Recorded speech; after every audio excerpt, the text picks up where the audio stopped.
Welcome! Thank you for joining us for today's lesson. This is part of a 13-lesson series brought to you by the Food Trust Nutrition Educators. The Food Trust works to ensure that everyone has access to affordable, nutritious food and the information to make healthy choices. In this series, we'll be covering topics such as how to shop at a farmer's market, stretching your food dollars, storing fruits and vegetables, and more. Join us every other week as we share nutrition information from my plate, as well as tips and tricks to eating more healthy food at every meal. Each bi-weekly lesson will be followed by a recipe featuring a seasonal ingredient you can find at your local farmer's market or grocery store.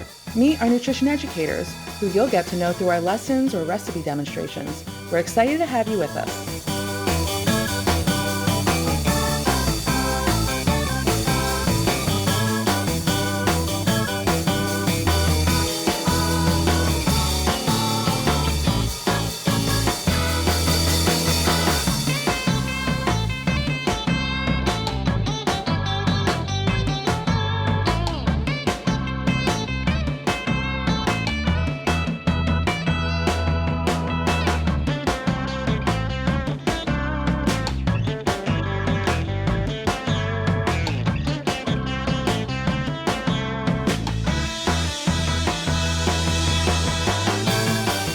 Thanks again for joining us. Please fill out our anonymous survey at the end of this video so that we can find out more about who we're reaching and how to serve our audience best. We hope you come back for our next lesson. See you then!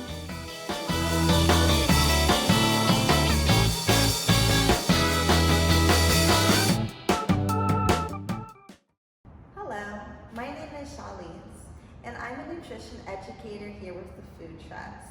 A little bit about us: we work hard to make sure people have access to delicious, nutritious food no matter where they live. We also provide nutrition education by using My Plate, which is the basis for every lesson that we teach. So here's just a little overview of the things you want to make sure that you know going forward as you watch our different lessons. For one, you'll notice that half of the plate contains fruits and vegetables. You want to keep this in mind for every single meal. Now, while it can be difficult to think for fruits for dinner and vegetables for breakfast, there are a lot of creative ways in which you can combine both of those to make something delicious as well as nutritious. As you watch our lessons, we'll give you some more ideas onto how to make that happen. Along with that, we're looking for 6 ounces of grains every single day. So that can be half of it whole grains and half of it are refined grains. Whole grains, for instance, are oatmeal, brown rice, quinoa, whole wheat bread. Those are great sources of a nice whole grain. Now, of course, we'll explain a little bit more as to why that's good for us, but you want to keep in mind, first things first, is that it's really great for our hearts. So when you are choosing your grains, you want to make half of your grains whole, meaning that 3 ounces of the day, you want to try to make sure you're getting a whole grain, and you'll find balance between the ones that you like and the refined grains that you prefer. Along with that, we're looking for 6 ounces of protein daily. With 6 ounces of protein, we want to make sure that we want to mix up how we get our protein. There are 2 types: animal-based protein and plant-based protein. With animal-based protein, it provides a great source of iron, which is super awesome for our bodies, but it doesn't provide any fiber. Versus plant-based protein, where the iron is a little bit harder to digest, but it provides us with fiber. That's when you want to make sure you're getting a nice balance of both. When you're choosing the size of meat, you want it to be the size of your palm of your hand. When you're choosing your plant-based protein, you want to at least get like a cup of beans, maybe even a 4th cup of nuts and seeds. Just make sure you're reading the labels and see what serving size is going to work for your protein goals. Last thing we have is dairy. With dairy, we want to make sure we're getting 3 cups of it daily. This is a great source of calcium.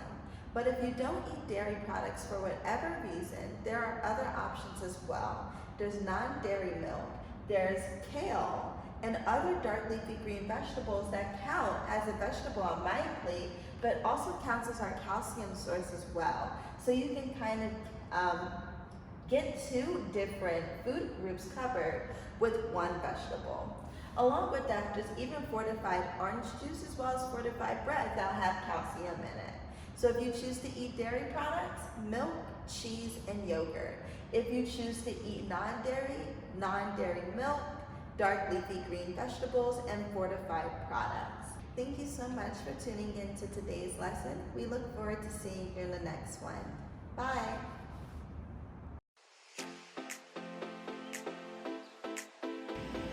Good afternoon. My name is Eddie. I'm a SNAP-Ed nutrition educator with the Food Trust.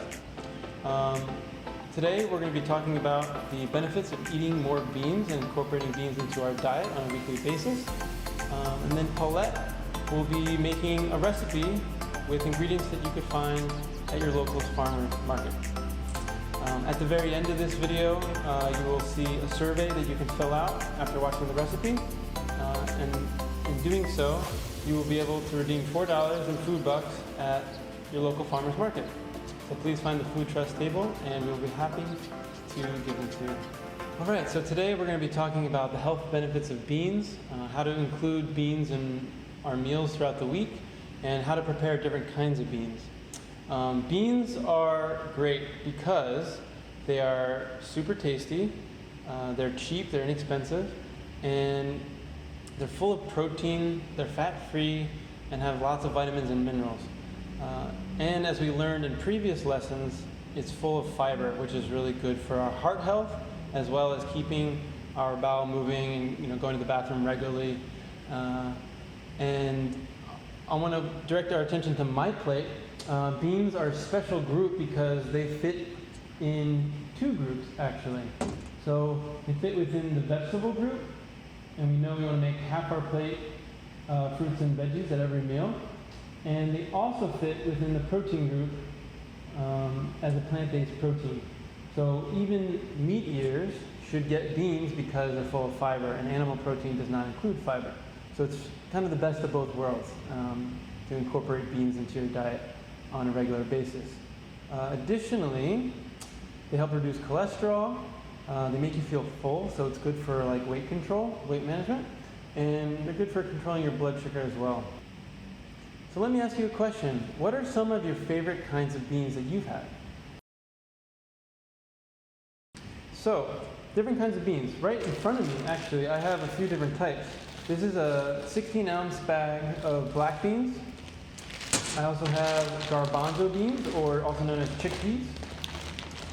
And I have some lentils right here as well.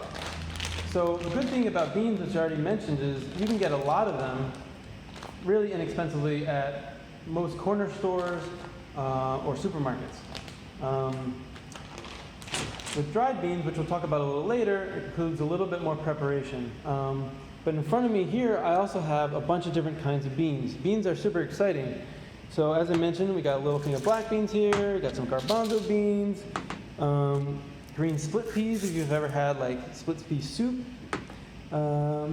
navy beans, lima beans, we got black-eyed peas, and your favorite mung beans as well. So as you can see, there's a large variety for different tastes and preferences, and they're exciting to work into your meal. So we're going to talk a little bit more about that in a second.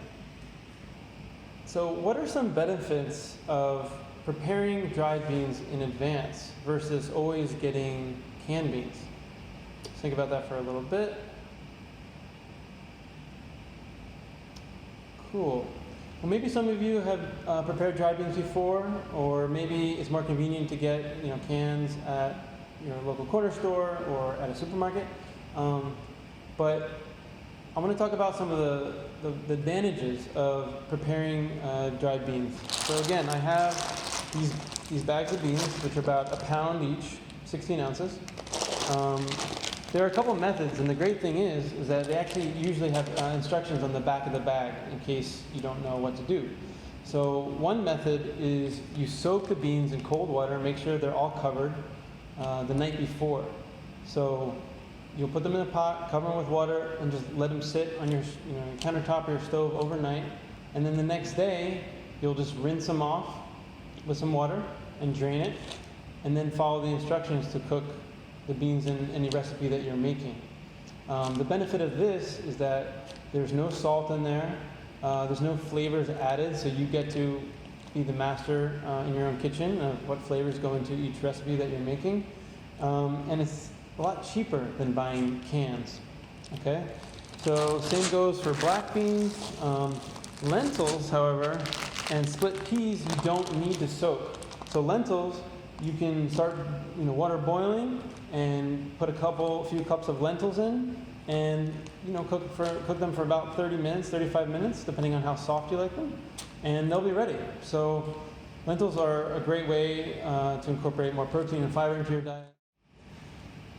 So I was talking about dried beans, but also you can get beans in cans, and the benefit of having canned beans is that they're convenient. You can store them a long time, they're very portable, and they're ready to go. You don't need to do much preparation.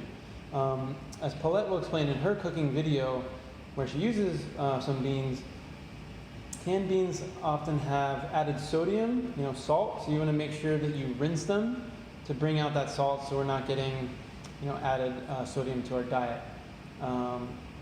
And once you rinse them off, they'll be ready to go in any recipe that you use.